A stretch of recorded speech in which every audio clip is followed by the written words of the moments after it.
Always my pleasure. Thank you very much for having me. So let's get straight into it. In your opinion, is this emergency rule a deliberate attempt to weaken the opposition and favor Wike's interest, or is it a genuine response to a security crisis? I don't have any iota of belief that this is an orchestrated, an imposed, self-imposed control by the president on a state that is predominantly a PDP state. There are conditions, even if you want to state to organize any emergency or whatever. To me, it's a revisit of a democratic Armageddon in Nigeria. And we have to be extremely, very, very careful. What was the prevailing situation in Rivers? Was there a general violence across the state? There was dispute amongst the assembly members and the governor. After the Supreme Court judgment, the governor addressed the state that there must be calmness.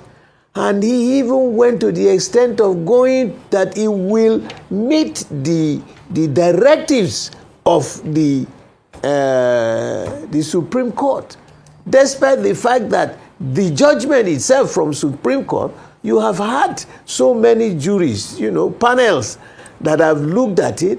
In fact, there was a professor who emphatically stated that that judgment is not right because there had been a judgment by a 7-panel members of the Supreme Court, that this other one was by a 5-panel member. And the governor made sure he addressed these people, talked to them. He was calm, he was civil, he was very humble. Despite that, President Tinubu invited Pandef, the leaders, the Ijaw leaders across this country, from Ondo State all the way to Akwa Ibom. And he spoke with them and asked them, go home and resolve this. Only the second day, Wike now addressed the press. Where is that done? Once your boss has spoken, do you have to make any further comments that will aggravate the situation? And then by the third day, he had issued an order that was not cleared with the parliament, that these guys should be removed and to be suspended. And people have come, I'm not a lawyer, I wish I was, but people like Falana and so many other brilliant lawyers in this country have come to say that you don't do things like this. You cannot sign a gazette and then you are now trying now to send it to the parliament for approval. It should have been discussed and approved and then forwarded to you before you release it. That wasn't what he did.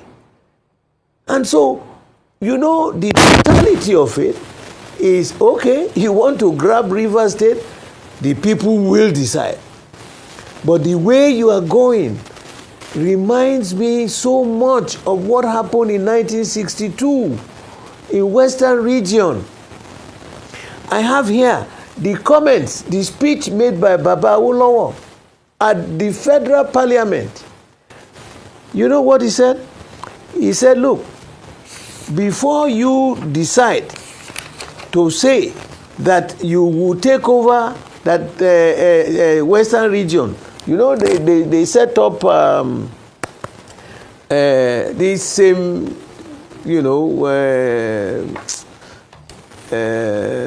what do you call it? Emergency.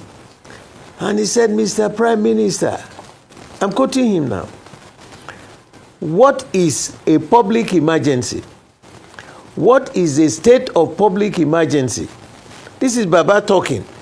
May I say that my view, quite candidly, is that a state of public emergency arises only when there is widespread violence in any part of the federation. Was there a widespread violence in Rivers State? I heard the Attorney General saying, no, he demolished the building, the House of Assembly building. They said the building, the governor replied that the building that he destroyed was for a revisit to rebuild it because it was already cracking up. They blew up a pipe. So, is this the first time they are blowing pipes all over the place? Was there a widespread violation? So why did you jump the gun? And this is a party, this is a state controlled by the opposition. Now, what are we now saying for the future? I want to advise, Mr. President, you can only define and know a crisis when it starts. You don't know how it would end. I want to beg you, and I want to beg Nigerians, kadankada, like they say in Hausa land, wayo wayo, as they say in Igbo, and tejejeo, like we say in Yoruba land. Absolutely. I am pleading. It is right, a revisitation of democratic Armageddon. Yes. Let us be careful. We have to. Let us be careful. Yes. Chief Body George, I just want to pick on what you said, describing this as one step towards a democratic Armageddon, and truly the people will decide. But how does this weaken the respect for the rule of law as we look forward to the 2027 elections and how we are seeing a lot of alliances, a lot of coalitions? In terms of respect, which is going to be the foundation upon which a lot of this entire election decisions and choices are going to be built, including people who will be voting, how does this weaken that trust? You know, and I want to advise also on a national plate. And all those people who are jostling, moving, ruling, hunting to be president of this country. You know, a rolling stone gathers no moist. All those people who are saying, oh, we are going to set up another, a mega party. Is there any one of them who is not ambitious to be president of Nigeria? Is there any one of those people? Is that the real approach to solving this problem? For me, it started like a little mess at our national convention. Some of us advised that this party, our party, is not a private fiefdom. It's not a private enterprise for anybody. Nobody listened. And then Wike started on his own, and he had gone beyond the red line. Let me tell you, I am praying that this month of Ramadan, this month of Lent, that the Almighty God, the Spirit is blowing through Nigeria. I want to plead with our people. Be prayerful. Let us submit ourselves to the grace, the protection, and the teachings of the Almighty God. If we miss it, Akirewele Lemeji, 1962 crisis led us to the first coup in 1966, the counter coup in 1966, and then the Civil War. People who had absolutely nothing to do with that crisis that started in the House of Assembly in the Western region engulfed the whole nation. And then so many of our leaders were murdered. 1983, Shagari's period, Papa Ajasi and Baba Omobori Owo, the crisis led also to the downfall of President Shagari's government. Have we learned anything from history? Why? What is it in life? Is there any life that is perpetual? Is there anybody who thinks he can live forever? Do unto others what you want them to do for you. When Baba Obasanjo was president, we had a big crisis in Osun State between Ife and Modakeke. The governor went to Baba Obasanjo to say, look, sir, I needed support. The security situation in my state was getting out of hand. Baba Obasanjo sent me, only me, to go and meet the governor. I went to Ife. We were in different political parties, but the approach was different. I sat with Papa in the morning. We had breakfast together. I told him I didn't have much information or knowledge about Osun State. Give me one man, a knowledgeable person. We both, myself and that man, we sat together, met the Ife people. I didn't try to change it to a political advantage for PDP. No. We met the demands. We listened to the people, and we found a solution. Within 5 days, it was all resolved. Crisis that had been there for long, more than what you can think of. Eventually, they all agreed. And since that time till today, nothing has happened in Ife Modakeke. Do you think there is any nation that won't have crisis, that won't have disagreement, or a party or whatever? All these groups who are running around for their personal ambition, look, they are making a monumental mistake. And they are all dancing on the graves of our founding fathers. I'm so happy that you talked about former President Olusegun Obasanjo, and some analysts have said that the current president, Bola Ahmed Tinubu, is simply taking a cue, from our past leaders like President Olusegun Obasanjo and President Goodluck Jonathan, who during their time also imposed state of emergencies in some states. So really, what is the big deal, so to speak, in what the president have done, seeing that the PDP under its administration also did the same? You know the difference. Let me start from Jonathan. No single elected member in the Borno and Yobe and Adamawa state, no single governor was removed. Yes, there was violence across the states. People were being murdered. School children were being abducted. There was a breakdown of law and order. But he did not remove any governor. Now, Bola Tinubu has added another extra but Chief Olusegun to the Obasanjo face did of the suspend Constitution. Governor Dariye of Plateau State at that time. President Obasanjo at that time what did suspend happened? Dariye. There was crisis, yes. He suspended Dariye, and you can when you look back into it, when you look deeper into it, the crisis came up. Dariye was a member of our party. He was a governor in Plateau State that belonged to PDP. So he was not undermining an opposition party. The hue and cry came from the people of Plateau State. He came from the people of Plateau State. And so it's a completely different ball game now. I have said it. What is the violence? Where is the wreck in Rivers that will prompt Bola Tinubu to say you suspend an elected person? And our constitution has stated clearly that you have no right.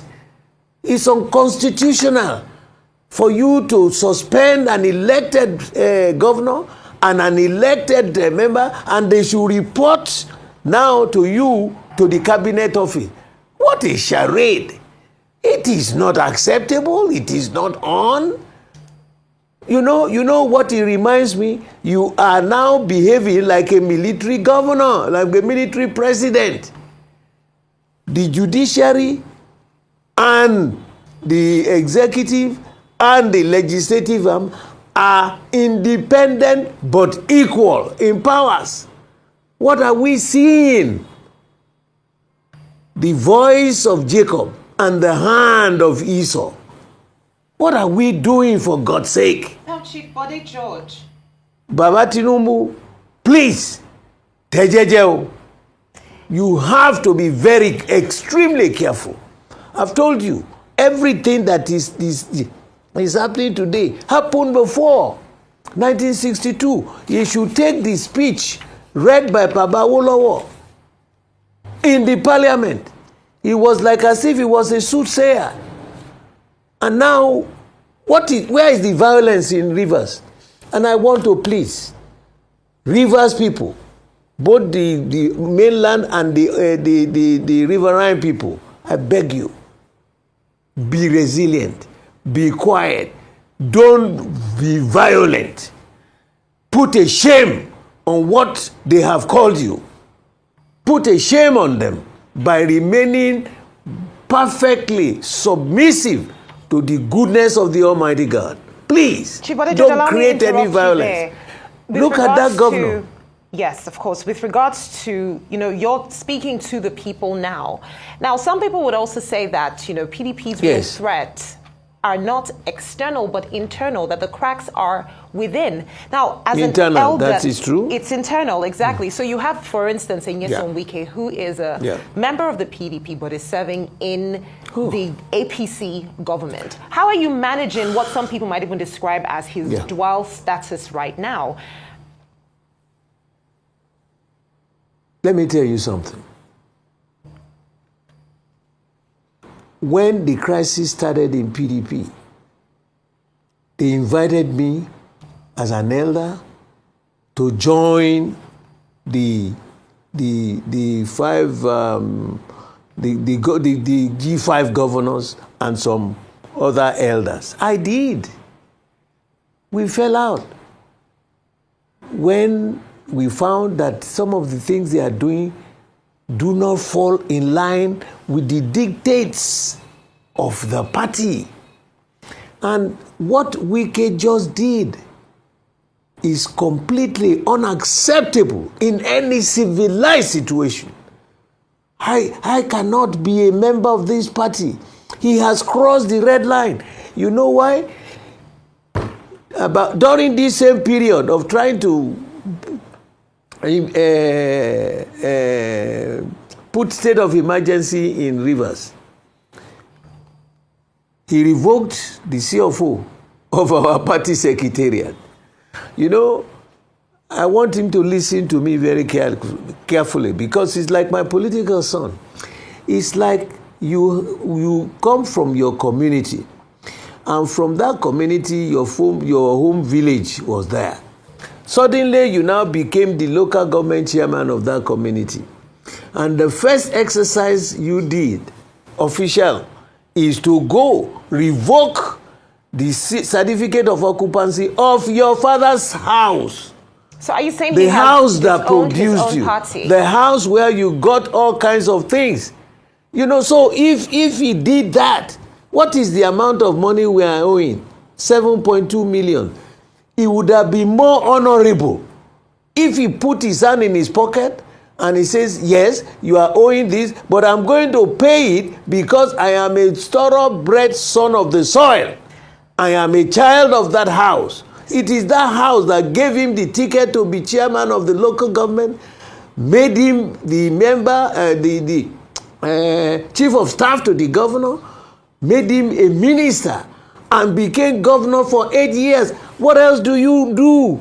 Chief Bode George, is that the way to say thank you? Would you then say, based off of what the way to say thank you? Based off of what you've just said, would you then say that in his actions, through what he has done, Nyesom Wike, that is, has disowned his own party as a result of what he has done, as a result of political preferences? Absolutely. What else? That's what I said.